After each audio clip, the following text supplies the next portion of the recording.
Welcome to Christian World News, everyone. I'm Wendy Griffith. And I'm George Thomas. In Canada, a radical sex ed curriculum being pushed in public schools by the LGBT community has parents afraid their children will become confused and even brainwashed. That's exactly right, George. But as I discovered in my recent trip to Canada, there could be a silver lining.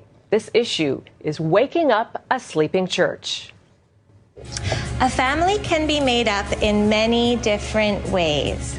It's called SOGI, for Sexual Orientation and Gender Identification, a curriculum that teaches public school students across Canada to celebrate the homosexual lifestyle and that gender is fluid. In other words, your gender is not dependent on what parts you were born with, but rather what you feel like in the moment. There's people that are boys, there's people that are girls, there are people whose gender might be a little bit of both or might even be neither. Lessons include books about transgender children, such as 10,000 Dresses, and songs like the Rainbow Song. Gender won't decide the choices we make.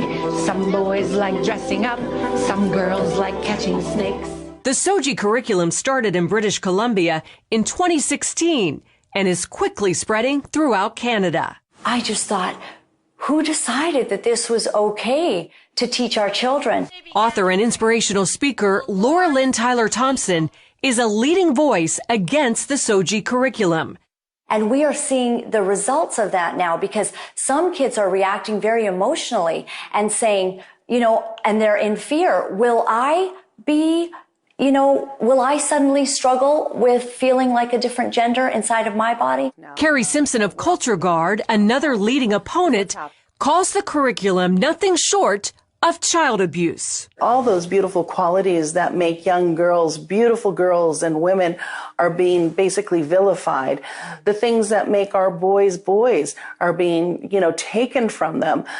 So things of equating young men to being strong protectors is something that's now evil. But Morgan Auger, a transsexual and supporter, claims it's about acceptance, not indoctrination.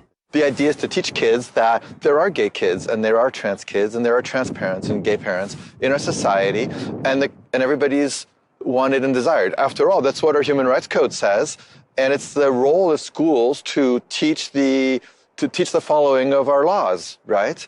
Simpson disagrees, saying she sees SOGI's real goal as altering our culture from a heteronormative society into one where anything goes, no boundaries, no values, no morals. It's a hedonistic cult, basically, what they're implying. Another blaring example, drag queen story time. It's happening in Canada and America, where some public schools and libraries invite drag queens, some dressed like horned demons, to read to young children. And it's a social deconstructionist agenda. They're using children, little 5-year-olds, to accomplish this. And parents are waking up and saying no. When asked about parents' rights, Auger says, well, actually, in Canada, parents' rights are limited and children's rights are put ahead. So the child has the right to be protected from the parents when the parents behave badly. Canada is known as one of the most gay-friendly countries in the world, with many of their largest cities featuring their own gay villages, like here in Vancouver, which has literally rolled out the Rainbow Road. Most gays, like village resident Dave Davy DiCarlo, support SOGI and limiting parental rights. The change that we have to see is sometimes the parents, and the kids are doing actually really okay. This is very scary stuff. Longtime Vancouver area pastor Kevin Kavanaugh says this is far more serious than most Canadian Christians realize. Our problem is not the teachers, the educators, the administrators. This is a battle in the heavenlies. He says Satan is going after their most vulnerable, the children. And the little girl came home in tears because the teacher had told her, since she was playing with some toys in the class that were deemed to be masculine in nature, that she was likely a boy in a girl's body. The mother went to the school the very next day, and instead of having any sort of tolerance or support or understanding, she was actually called names. She was told that she was a homophobe, that she was a bigot. With that in mind, Tyler Thompson, Simpson, and Pastor Kevin are spreading their message across social media and in town hall meetings.